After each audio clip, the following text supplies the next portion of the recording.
ED में जाने का एक कारण है कि आरएसएस का जो शाखा है, भारत में लगभग 50,000 शाखा है और इसके लगभग करोड़ों के आसपास इसके मेंबर हैं। रजिस्टर नहीं होने की वजह से जो पता चल रहा है कि ये मेंबरशिप तो लेते नहीं, तो संगठन का एक खर्चा तो होगा। खर्चा कहाँ से आ रहा है? ये खर्चा वैध तरीके से आ रहा है या अवैध तरीके से आ रहा है? इसके लिए हमने ईडी दिल्ली के रवि तिवारी को एक एप्लीकेशन किया। ये जो संस्था है और इसकी जो खर्चा है वो कहाँ से आता है, कहीं ये आपका धन संशोधन का मामला तो नहीं बनता है और ये जानकारी ईडी को होना चाहिए और आप इसके ऊपर कार्रवाई कीजिए। सेंट्रल गवर्नमेंट को बोलना चाहिए कि हमारी संस्था है, जैसे सीआरपीएफ है, जैसे बॉर्डर सिक्योरिटी फोर्स है, वैसे आरएसएस है। ये तो वो कहीं लाते ही नहीं। आरएसएस का ऐसा यहाँ नागपुर में ये स्थिति है कि पीछे बोल देगा कि ठीक है मैं आपके साथ में हूँ, लेकिन जब सामने की आने की बात होती है तो वो बहुत से आदमी डर से पीछे हट जाते हैं। उसकी एक ऐसा टेरर है, एक दो घटना के लेके जी ऐसा टेरर है, लोग सीधा बोलते हैं कि जान कौन देगा। नमस्कार दोस्तों, मैं अजय प्रकाश और आप देख रहे हैं जनज्वार। इस वक्त हमारे साथ ललन सिंह। ललन जी, आपका जनज्वार में स्वागत है। हमारा पाठक दर्शक आपको जानता है कि आप आरएसएस को लेकर एक आरटीआई दाखिल किया था। आपने जानकारी मांगी थी कि आरएसएस को लेकर क्या आर्थिक स्थितियां। अब ईडी के पास जब आप गए हैं तो उसका क्या जवाब हुआ है, आपको क्या जवाब मिला है? देखिए, सर्वप्रथम तो मैं आपको आपके जनज्वार ये को शुक्रिया अदा करता हूं कि आप सही आवाज़ लोगों तक पहुंचा रहे हैं। नहीं तो आज के माहौल में तो सही आवाज़ को दबाया जा रहा है। ईडी में जाने का एक कारण है कि आरएसएस का जो शाखा है, भारत में लगभग 50,000 शाखा है और इसके लगभग करोड़ों के आसपास इसके मेंबर हैं। रजिस्टर नहीं होने की वजह से जो पता चल रहा है कि ये मेंबरशिप तो लेते नहीं, तो संगठन का एक खर्चा तो होगा। खर्चा कहाँ से आता है? ये खर्चा वैध तरीके से आ रहा है या अवैध तरीके से आ रहा है? इसके लिए हमने ईडी दिल्ली के रवि तिवारी को एक एप्लीकेशन किया कि ये जो संस्था है और इसकी जो खर्चा है वो कहाँ से आता है, कहीं ये आपका धन संशोधन का मामला तो नहीं बनता है और ये जानकारी ईडी को होना चाहिए और आप इसके ऊपर कार्रवाई कीजिए। ये इनका इनकम सोर्स ऑफ इनकम कहाँ से है? वो देने के बाद उधर से कोई रिप्लाई नहीं आया। फिर हमने माहिती डाला कि हमने ये जो एप्लीकेशन किया है इस पर विभाग ने क्या कार्रवाई की है। तो दिल्ली के माहिती अधिकारी ने बम्बई को भेज दिया कि ये आपके क्षेत्र में है, इसलिए आप इसको जानकारी दीजिए। साथ ही उन्होंने उस लेटर में स्पष्ट रूप से लिखा है कि अगर कहीं ये दूसरे भी ये करा तो आप इस लेटर को हस्तांतरित कार्रवाई के लिए कीजिए। बम्बई के तरफ से हमको लेटर आया कि 24/4 के माध्यम से आरटीआई के 24/4 जो कानून है उसके माध्यम से आपको जानकारी नहीं दी जा सकती है। 24/4 एक ऐसा हथियार बना लिया आज के प्रशासन ने, उसको आरएसएस को बचाने का, यानी 24/4 का पूरा वो दुरुपयोग कर रहे हैं। 24/4 में कुछ ऐसे 25 ऐसे संस्था है, अगर आप कहेंगे तो मैं उसका नाम रखना चाहूंगा कि कौन कौन संस्था है जिसकी वो जानकारी नहीं दे सकते। शेड्यूल है सेंट्रल गवर्नमेंट का, तो उनका है, पहला है इंटेलिजेंस ब्यूरो, इसके संदर्भ में आप जानकारी मांगेंगे तो आपको नहीं देंगे। दूसरा है research analysis wings and cabinet secretariat, इसकी भी नहीं मिलेगी। डायरेक्टर ऑफ रेवेन्यू इंटेलिजेंस, इसके भी नहीं मिलेगी। उसके बाद aviation research centre, border security force, CRPF, उसके बाद इंडो ताइवान, इस तरह के 25 जो सेंट्रल का सरकारी विभाग है उसके बारे में बोल रहे हैं कि हम जानकारी इसका आप नहीं मांग सकते, नहीं मिलेगा।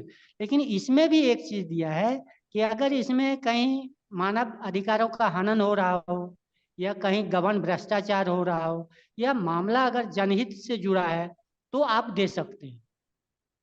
हमने आरएसएस जो है, जिसको ये रोक रहे हैं, जानकारी देने से मना कर रहे हैं, वो तो कोई सरकारी संस्था ही नहीं है। हमने सरकारी संस्था को कोई इनका जानकारी नहीं मांगा, और इन्होंने जानकारी देने से इनकार कर दिया। आरएसएस की जानकारी 24/4 के तहत प्रतिबंधित की जा रही है। हम राय थोड़ी सी लेते हैं शमसुल इस्लाम साहब से, फिर आपके पास वापस लौटेंगे। शमसुल साहब, आप सब जानते हैं, हमारे पाठक दर्शक आपको, कि आप आरएसएस और इस तरह के तमाम संगठनों के अध्येता हैं।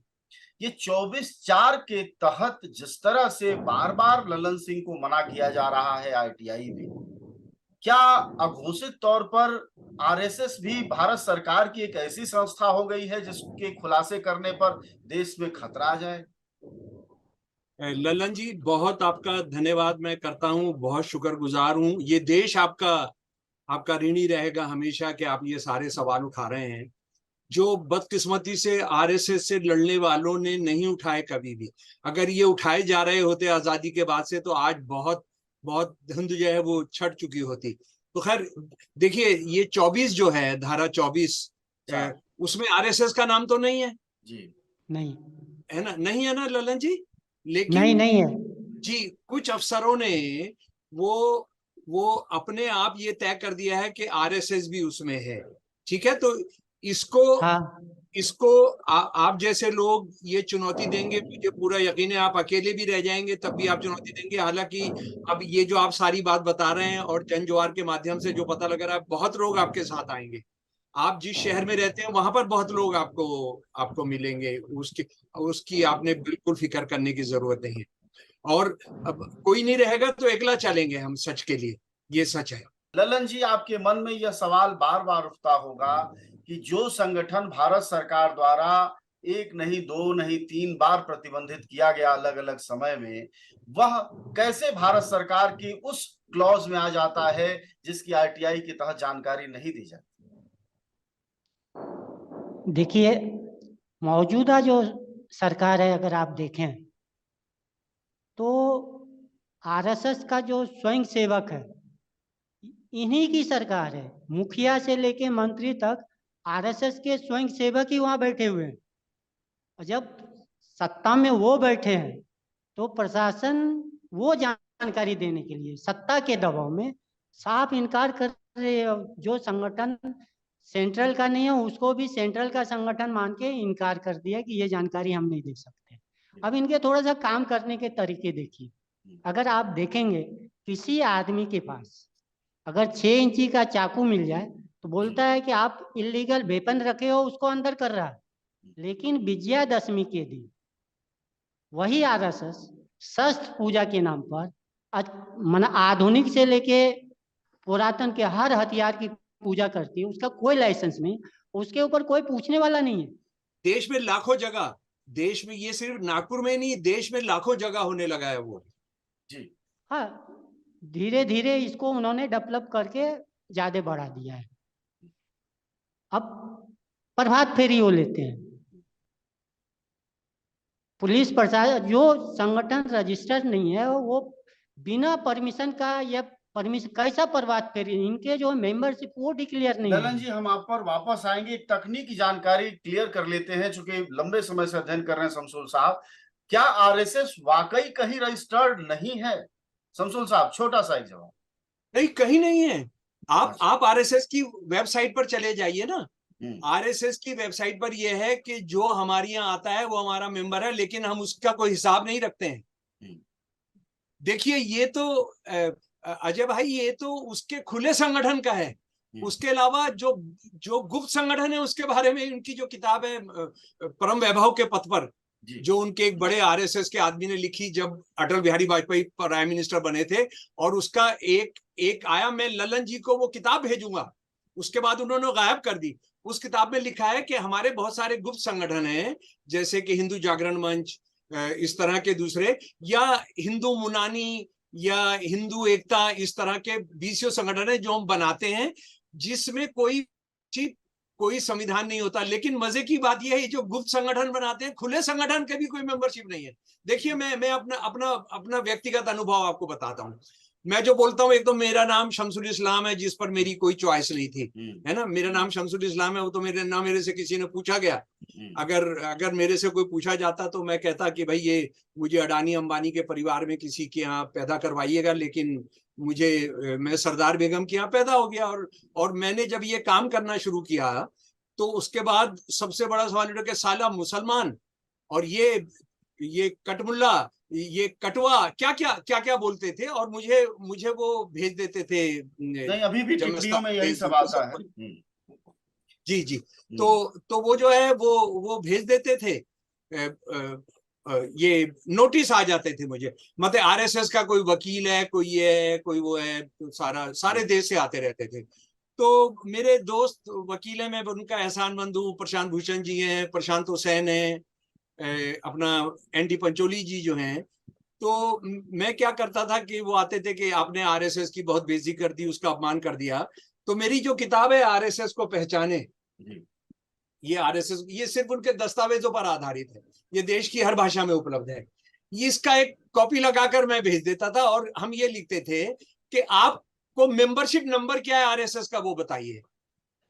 आपको आरएसएस का मेंबरशिप का नंबर क्या है, वो बताइए, आप कौन सी कमेटी में है। ये झूठ है। और आप ये समझ लीजिए कि बदकिस्मती से सारी दुनिया में ये हिंदू स्वयं सेवक के नाम से काम कर रहे हैं। अपने देश में तो इन्होंने हिंदू नाम नहीं रखा है, लेकिन सारी दुनिया में जहां भारत का जो क्या कहते हैं उसको, जो विदेश मूल में रहने वाले लोग हैं, वो हिंदू हैं, मुसलमान हैं, सिख हैं, ईसाई हैं, जैन हैं, बौद्ध हैं, वहां पर ये हिंदू संगठन के तौर पर, वहां जो हमारा डायस्पोरा जिसको हम कहते हैं, उनको बांट रहे हैं, आपस में दंगे हो रहे हैं, झगड़े हो रहे हैं। ये इतना क्रिमिनल काम कर रहे हैं देश के अंदर और देश के बाहर भी। और ये जी लल्लन जी को ये बात जानना जरूरी है, क्योंकि मोदी साहब 2013 में कह चुके हैं कि मैं हिंदू राष्ट्रवादी हूं, मैं आरएसएस से जुड़ा हूं। तो हमने आरएसएस के बारे में जानना बहुत जरूरी होगा, क्योंकि हमारा प्रधानमंत्री कह रहा है मैं आरएसएस का आदमी हूं। तो क्या हमारा राष्ट्रपति क्या ललन जी इसीलिए सामान्य प्रशासन विभाग हो या ईडी हो या आरटीआई विभाग हो, सभी जो है वो, चूंकि प्रधानमंत्री ने खुद ही कह दिया है कि मैं आरएसएस से जुड़ा हूं, तो कहीं बाय डिफॉल्ट तो नहीं मान लिया है कि यह भी भारत सरकार का वही संस्था है जो कि दूसरी 24-25 संस्थाएं, इसलिए आपको यह जवाब मिल रहा है? तो वो डिक्लेयर होना चाहिए ना। हाँ, एक महत्वपूर्ण बात डिक्लेयर होना चाहिए। सेंट्रल गवर्नमेंट को बोलना चाहिए कि हमारी संस्था है, जैसे सीआरपीएफ है, जैसे बॉर्डर सिक्योरिटी फोर्स है, वैसे आरएसएस है। ये तो वो कहीं लाते ही नहीं। वो तो आरएसएस, मैं जब आरटीआई लगाया था चैरिटी कमिश्नर के पास, प्रथम अपील किया, तो वो अधिकारी बोले कि आरएसएस का रजिस्ट्रेशन नहीं, क्या आप बोलते हो? अच्छा, उस अधिकारी को ही नहीं पता था? हाँ, ये आपने नागपुर लगाया था? नागपुर लगाया था आपने? हाँ, नागपुर में। हालांकि वहां पर देवरस और राजेंद्र सिंह ने एक अंडरटेकिंग दी हुई है कि हमारा चैरिटी का काम है, और वो डीआर गोयल जी ने उसको ओपन किया था। जी, खैर, चैरिटी अधिकारी जी उन्होंने ये दिया है कि 1925 से लेकर इस संस्था का कोई भी कागज चैरिटी ऑफिस में नहीं है। कि जब चैरिटी अधिकारी के पास आप गए तो उसने क्या जवाब दिया? उन्होंने वो जो माहिती अधिकारी का जवाब था उसी को कंफर्म कर दिए। हमने जो मांगा कि इसका रजिस्ट्रेशन है या नहीं है, उसको बोला नहीं है। जब उन्होंने जो जवाब दिया वो कंफर्म है कि हमारे पास कोई कागज नहीं है। आपको जो चाहिए आप वो डॉक्यूमेंट्स का आधार नंबर देके या डेट देके या साल देके बताओ। अब बताइए 1948 में वो क्या था, हम कहाँ से लाएंगे? अवेलेबल ही नहीं है। ये लिखित में दिया है उन्होंने? हाँ, लिखित में। बहुत खूब। अब ललन जी ये बताइए कि तमाम संगठन जो कि मानते हैं कि आरएसएस एक कट्टरपंथी संस्था है और वह देश में भाई भाईचारे की सामाजिकता को खत्म कर रही है, वह समुदाय विशेष पर हमला करती है, उसका पूरा राजनीतिक सांस्कृतिक आधार इसी पर बटा हुआ है। क्या उन संस्थाओं से आपने कभी मदद मांगी या कोशिश की कि उनके बीच यह बात ले जाएं और यह मुद्दा व्यापक स्तर पर देश भी जाने कि भारत सरकार 24/4 के तहत आरएसएस के बारे में जानकारी देने से मना कर रही है और अघोषित तौर पर आरएसएस को भारत सरकार के अधिकारियों ने मान लिया है कि वह बीएसएफ, सीआरपीएफ, इंटेलिजेंस, इसरो, इसके आसपास खड़ी एक भारत सरकार की संस्था है? देखिए, हाईकोर्ट में जब हमने डाला था तो ये एक व्यापक प्रचार में आया था। नागपुर में तो हर पेपर में आया, उसके बाद बम्बई में आया, आपका दिल्ली में आया, उसके बाद आरएसएस को लेके जनज्वार में भी करीब करीब 3 लाख से ज्यादा लोगों ने इसको देखा है, कमेंट्स भी आए हैं। तो एक व्यापकता तो है, लेकिन आरएसएस का ऐसा यहाँ नागपुर में ये स्थिति है कि पीछे बोल देगा कि ठीक है मैं आपके साथ में हूँ, लेकिन जब सामने की आने की बात होती है तो वो बहुत से आदमी डर से पीछे हट जाते हैं। उसकी एक ऐसा टेरर है, 1-2 घटना के लेके जी ऐसा टेरर है कि लोग सीधा बोलते हैं कि जान कौन देगा। आज जनार्दन मुन्ने जो रजिस्ट्रेशन मांगा है, जनार्दन मुन्ने हाईकोर्ट में बोला, पहले तो चैरिटी कमिश्नर को बोला कि आरएसएस अगर संस्था रजिस्टर्ड नहीं है तो ये नाम से मेरे को दे दो, तो उनको नहीं दिया। हाईकोर्ट को बोला, हाईकोर्ट रिजेक्ट कर रहा, सुप्रीम कोर्ट रिजेक्ट कर रहा। फिर जनार्दन मुन्ने ने एक काम किया है कि ई फाइलिंग करके उसका नोंदनी लिया। आज आरएसएस का नोंदनी के नाम से नोंदनी आरएसएस करके जनार्दन मुन्ने यूज कर रहा है। और इसकी जो व्यापकता है, जो फैलना चाहिए, वो अभी तो उस लेवल में नहीं है। मैं कोशिश में तो हूँ, जैसे आज इनसे मिला हूँ और लोगों से मिलूंगा। काहे अकेले आप किसी संघर्ष का बुनियाद रख सकते हैं। संघर्ष के लिए तो एक पूरा टीम चाहिए, एक विचार के साथ, एक हौसला के साथ एक टीम चाहिए, जो उसकी अभी अभाव है। मतलब आप मानते हैं कि यह संघर्ष सिर्फ आरटीआई का संघर्ष नहीं है, बल्कि एक विचारधारा का, दूसरी विचारधारा से संघर्ष। शुक्रिया आप लोगों का बातचीत के लिए, धन्यवाद। हमारे साथ बातचीत कर रहे थे आरटीआई एक्टिविस्ट ललन कुमार सिंह और आरएसएस के जानकार शमसुल इस्लाम साहब।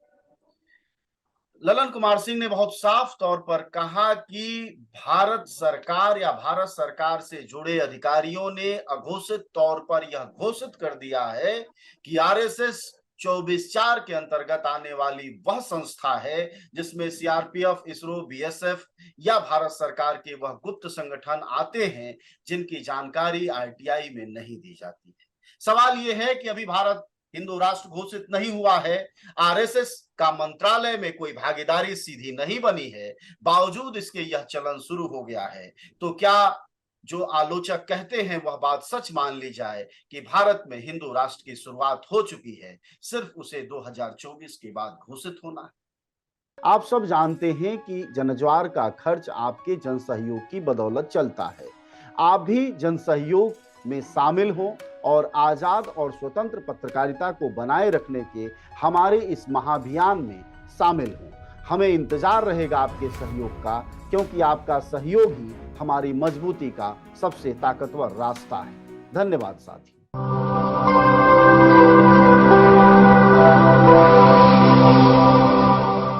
जनज्वार, जनता की मीडिया।